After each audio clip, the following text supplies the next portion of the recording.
Hola a todos, buenos días. Yo soy Margarita Jerez y lo primero que tengo que hacer es darles las gracias al Instituto del Valor Compartido, Comunicación del Valor. Qué bonita frase, qué bonito título para algo. También, naturalmente, a la Fundación La Caixa y al CEU, como colaboradores fundamentales para que esto se realice. Un año más estoy aquí, pero este año es un poco distinto. Me gustaría saber quién de vosotros ha disfrutado alguna vez de un año sabático. ¿Alguno lo ha hecho? Bueno, pues muchos más de los que yo esperaba. Yo este año estoy disfrutando de un año sabático. Está siendo el año más interesante, más creativo y más ilusionante de mi vida. Y esto es estupendo, porque llevo 30 años en el mundo de la comunicación y 25 como empresaria, en el que he creado 3 empresas de comunicación. Las 3 empresas se han dedicado a medir el impacto en los medios de comunicación de las cosas que se publican en ello. Empezamos por medios de papel, seguimos con medios digitales, audiovisuales, redes sociales, etcétera, etcétera. El último proyecto era hacer algo también de medición en el mundo del videojuego.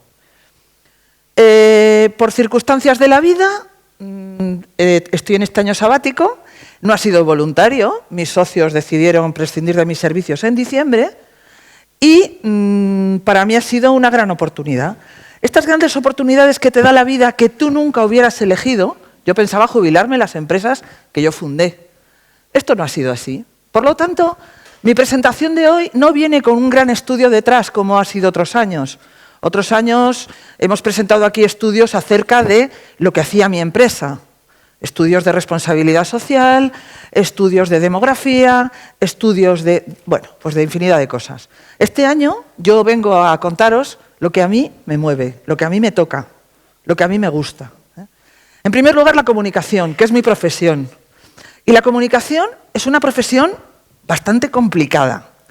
Y su complejidad justamente viene de eso, de que todos sabemos comunicarnos. Desde un niño pequeño que empieza a llamar a su mamá hasta un anciano, todos sabemos comunicarnos. Pero, señores, la comunicación profesional es otra cosa.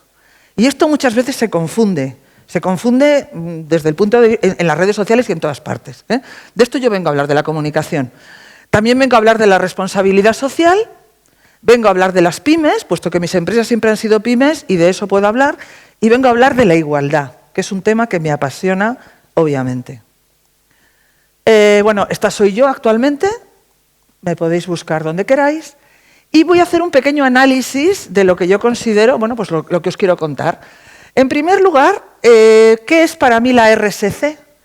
La RSC aparece en los estados de bienestar, los estados que tienen cubiertas las funciones principales para las personas a las que administran.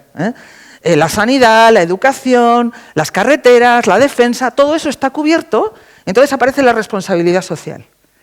La responsabilidad social, por lo tanto, tiene que ser algo voluntario. Es en lo que las empresas invierten sus excedentes o sus beneficios para hacer aquellas cosas que les tocan el corazón y que van a mejorar el mundo. El año pasado nos contó Ana María, que está aquí sentada, cómo Música en Vena, por ejemplo, mejora las condiciones de las personas que están hospitalizadas. Yo eso no espero que lo haga la sanidad pública. Música en Vena es un proyecto de música para los enfermos y para los cuidadores y para los sanitarios. Yo entiendo que eso es responsabilidad social pura y eso es maravilloso. Y esto lo digo porque actualmente, y justamente en estos días, estas cosas se confunden mucho y creo que no debe pasar. Hace 25 años, cuando yo empecé a fundar mis empresas, ya practicábamos responsabilidad social. Lo que pasa que era responsabilidad social inconsciente. Hacíamos muchas cosas, es como aquel que hablaba en prosa y no lo sabía. Hacíamos muchas cosas, pero no sabíamos que se llamaban responsabilidad social. Reciclábamos los residuos de nuestras empresas, en la mía sobre todo el papel, en aquella época todavía se trabajaba mucho con papel, hacíamos temas de flexibilidad horaria, etcétera, pero no teníamos ni idea, era un poco sin ton ni son. Hace unos 15 años, a mí ya me empezaron a pedir mis clientes, quiero noticias de esta empresa, noticias del sector inmobiliario y además temas de responsabilidad social. Y al principio dices, bueno, ¿qué es esto? Nos fuimos enterando, bien. ¿Y qué pasa con las pymes? Que os he dicho que quería hablar de pymes porque las pymes son muy importantes para mí. Las pymes no tenemos un gran departamento de recursos humanos, ni tenemos un gran departamento de responsabilidad social, no tenemos nada de eso, obviamente. En mi caso, yo encontré un gran apoyo en el mundo asociativo. El mundo asociativo es un mundo que a las pymes nos ayuda, o por lo menos es el mundo que yo he utilizado. Voy a mencionar a las que yo he utilizado. ASEME, la Asociación de Mujeres Empresarias de Madrid, de la cual hay aquí una representación, pues me ha ayudado mucho a entender estos temas. También pertenezco a la Asociación de Directivos de Comunicación, en el que la responsabilidad social es un tema estrella desde hace muchos años. Estoy en la EPP, que es la Asociación de Editores de Publicaciones Periódicas, y a través de estas asociaciones que están integradas en el mundo de CEIM y en COE, etcétera, también estoy en comisiones de igualdad, de ética y de transparencia, tanto en CEIM como en COE. Y esto es increíble. Que una persona de una pequeña empresa pueda estar en el diálogo social y que pueda estar hablando en comisiones en las que luego se va a trasladar a los partidos políticos para que luego en la Asamblea de Madrid, en el Ayuntamiento o en el Gobierno de España se esté hablando de lo que tú has estado diciendo, pues es algo muy potente y es algo que nos hace estar muy cerca a la sociedad de la que al final está legislando. Nos dieron el premio CEPIME a la igualdad en 2016, con lo cual, pues fue un gran orgullo en ese momento. Cuando yo hablo de igualdad, digo que hay tres planos. En primer lugar está el plano legislativo / administración, que a mí también se me olvidó ponerlo, porque no solamente las leyes, sino que la administración tiene que hacer que se cumplan. Está el ámbito laboral y están los hogares. En la legislación, vamos a ver, la ONU, la igualdad es un derecho humano, por lo tanto, no voy a decir más cosas. En la Constitución española, en el título primero, está la igualdad como uno de los bienes máximos que tenemos. Hay una ley de igualdad de género de 2007 y los objetivos de la ONU de Desarrollo Sostenible, también naturalmente el ODS número 5 es la igualdad de género. Por lo tanto, la igualdad está perfectamente contemplada y luego hay millones de pequeñas disposiciones, de reglamentos, etcétera. Yo diría que en algunos casos hasta demasiados. En el ámbito laboral, hoy hemos visto aquí ejemplo de grandes empresas. Las grandes empresas llevan años haciendo cosas estupendas y ahí las pymes lo único que tenemos que hacer es seguirlos, imitarles y ver lo que hacen. Ayer me encantó, por ejemplo, en la presentación de los laboratorios Quinton, de todas las cosas maravillosas que hacen, hay muchas que son gratis, hay muchas que se pueden hacer simplemente con voluntad de hacerlas. Muchas de ellas. Pues ese es un gran ejemplo que nos encanta y nos lleva a verlo. Carrefour, pues yo voy a comprar en Carrefour con muchas más ganas de lo que compraba ya. Cuando te cuentan cómo se está trabajando para que el planeta sea un lugar más habitable, pues realmente te convencen. En las pymes tenemos una característica importante en España y es que somos los responsables del 80% del empleo que se crea. Por lo tanto, y muchas de las empresas son empresas pequeñas o empresas familiares. Por lo tanto, cuando queremos adoptar un plan de igualdad nos encontramos con la dificultad de la diversidad tan enorme de pymes que hay. Los planes de igualdad suelen ser cosas muy estancas, suelen ser cosas muy inamovibles. Es muy difícil adecuar un plan de igualdad a una pyme. Yo aquí pediría a las administraciones que hagan cosas más sencillas y más escalables y más adaptables a la circunstancia de cada pyme. Cada empresa tiene, pues eso, hay que hacer un estudio de sus necesidades y ver. Yo siempre me he encontrado muy atada cuando teníamos que hacer algún plan de este tipo. Estos son ejemplos de cosas que podemos hacer las pymes. No os los voy a detallar porque yo creo que están claros. Identificar la igualdad como un valor corporativo, identificar las barreras, estar en la promoción profesional, en fin, cosas que son de lógica y que yo creo que todos entendemos. Estas son las siguientes: conciliación laboral y familiar, rediseñar el sistema de retribución. Estas son cosas que las podéis ver, pero me parece que para mí esto es fundamental. Para las pymes, compartir las experiencias es la mejor forma de poder implementar políticas efectivas. Esto es un ejemplo de qué cosas yo puedo implementar porque me estoy enterando, porque las estoy comunicando. Aquí se ha dicho ya hoy varias veces que lo que no se comunica no existe. Y no existe, sí existe, pero nadie lo valora, nadie lo imita, Lo bueno de estas cosas es que se imitan, es que lo copiamos, es que es una gran esperanza para que la humanidad siga funcionando. Hogares. ¿Qué pasa en casa? ¿Por qué todavía, y ahora voy a presentaros 3 estudios que lo prueban, por qué todavía el trabajo voluntario, es decir, el trabajo no remunerado, sigue siendo en una gran parte trabajo femenino? ¿Por qué se habla de conciliación? Se habla de conciliación y se piensa siempre en que la conciliación es que las mujeres podamos salir antes de trabajar. Eso no es la conciliación. La conciliación verdadera es la corresponsabilidad.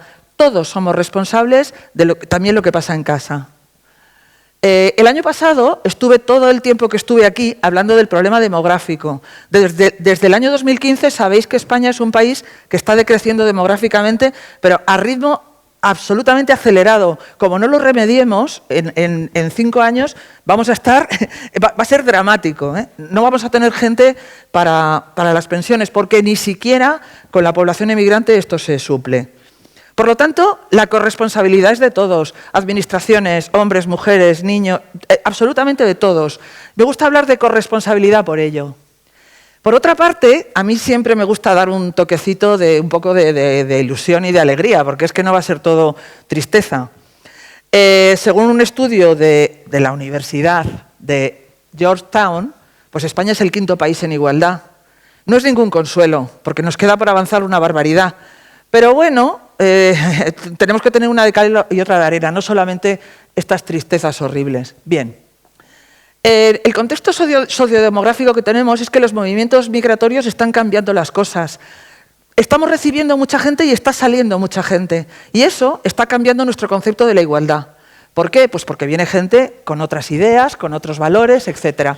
Los cambios son ultra rápidos. Lo que se dice en la Fórmula 1, si te paras, te lo has perdido. Si cierras los ojos o pestañeas, te lo has perdido. Los cambios son ultra rápidos.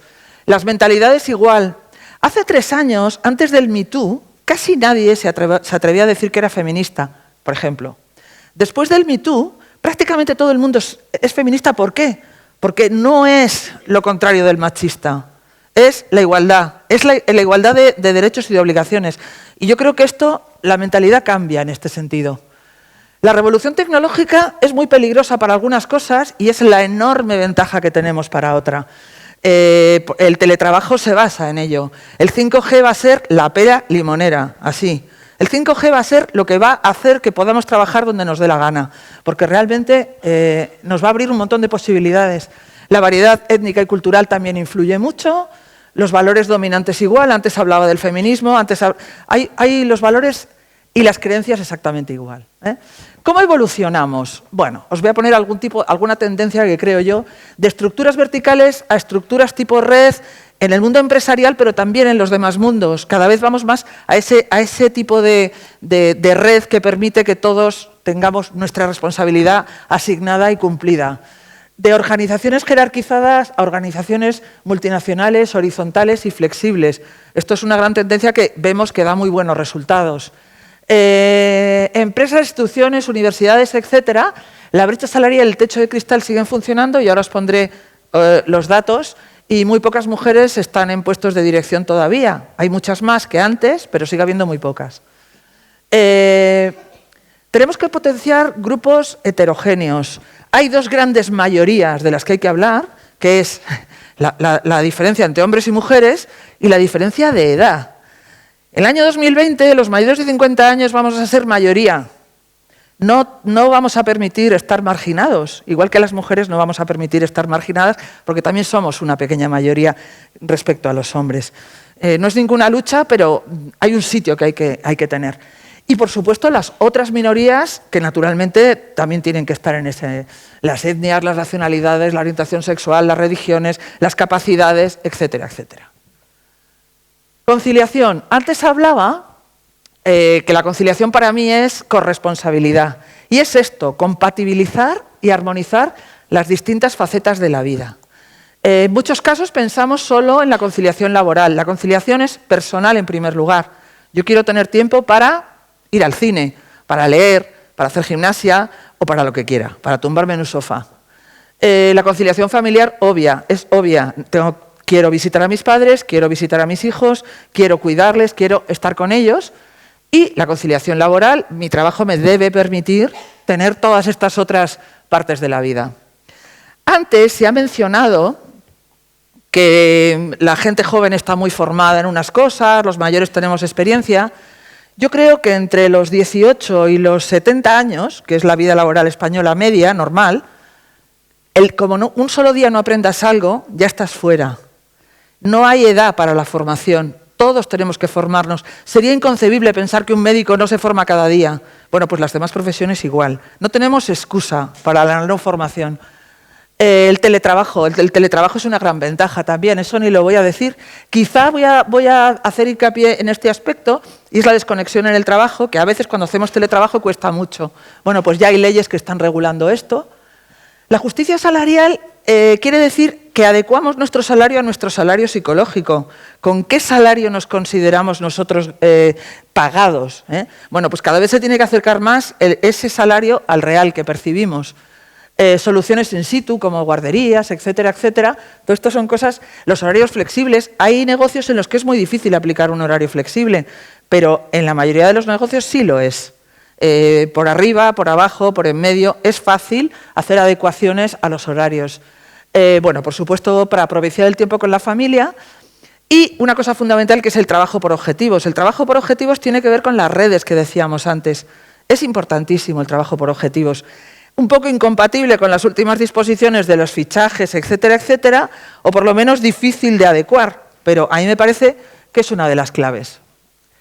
Primer estudio que os presento relacionado con la desigualdad. Este estudio es la brecha salarial de género, publicada por el Instituto Nacional de Estadística Español el año pasado, el 2018. Fijaros que de 25 a 34 años la brecha salarial entre hombres y mujeres es el 7,7. Es una brecha salarial relativamente pequeña considerada la brecha salarial del mundo entero. Sin embargo, de 55 a 64 la brecha se convierte en el 22,7. Es altísima. Bueno, pues estas cosas hay que tenerlas muy en cuenta. Y un dato que me ha parecido muy interesante es la diferencia de la brecha entre el sector público y el sector privado. Se supone que el sector público no tendría que haber ninguna brecha, porque los salarios son los mismos para todos. Pero aquí intervienen las horas extra, las productividades, etcétera, etcétera. Bueno, pues es el 13 y el 19. El segundo informe que os quiero mostrar es un informe que nos enseña el techo de cristal.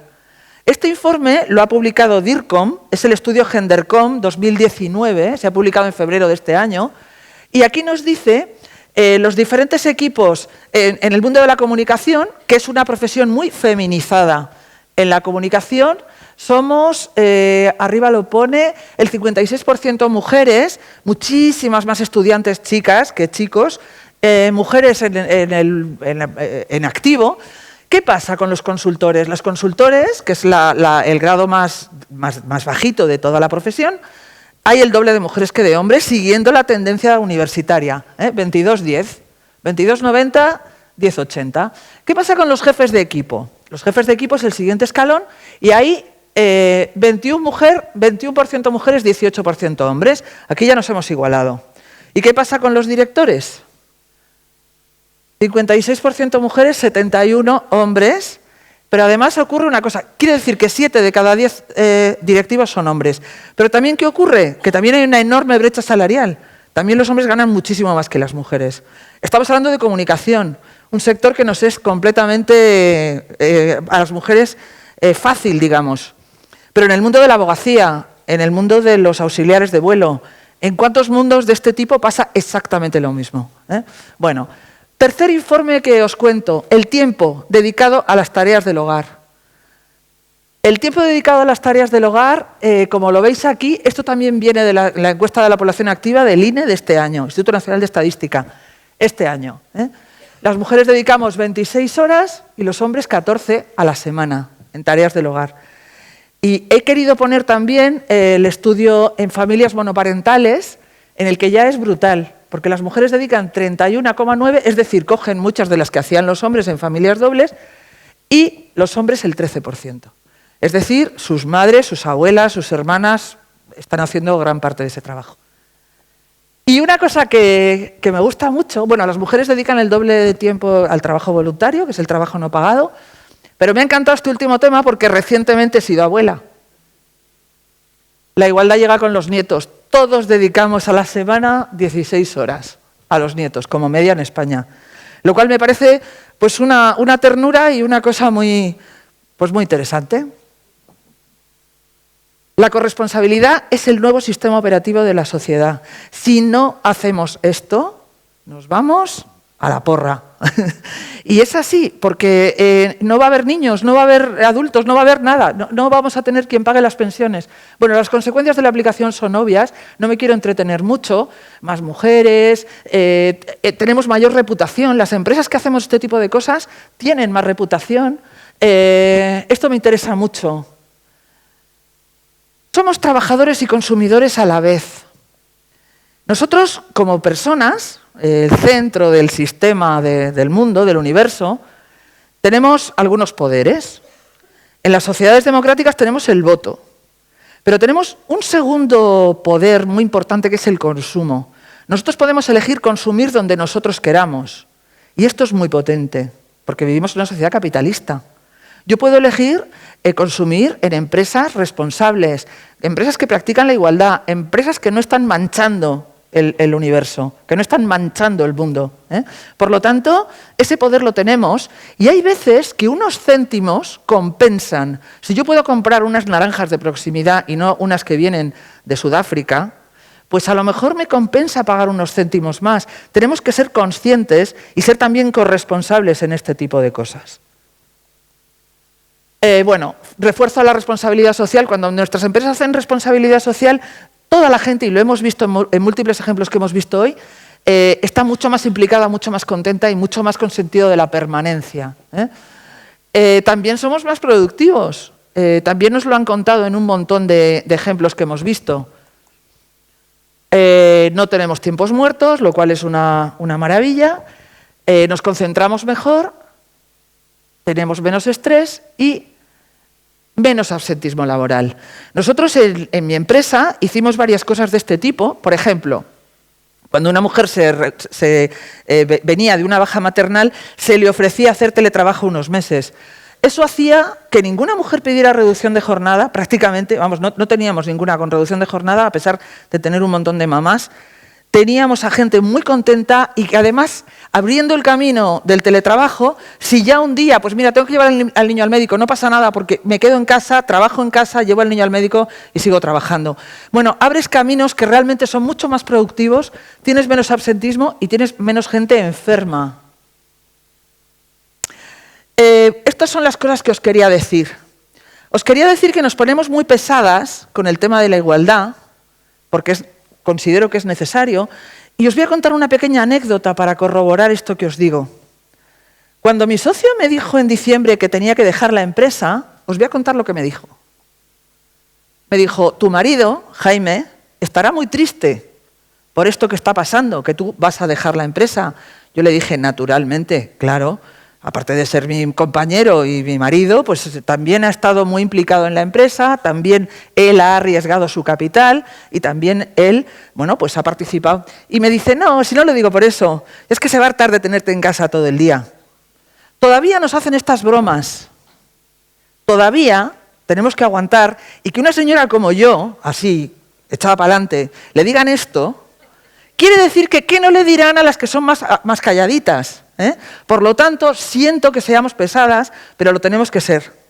Tenemos que seguir siéndolo.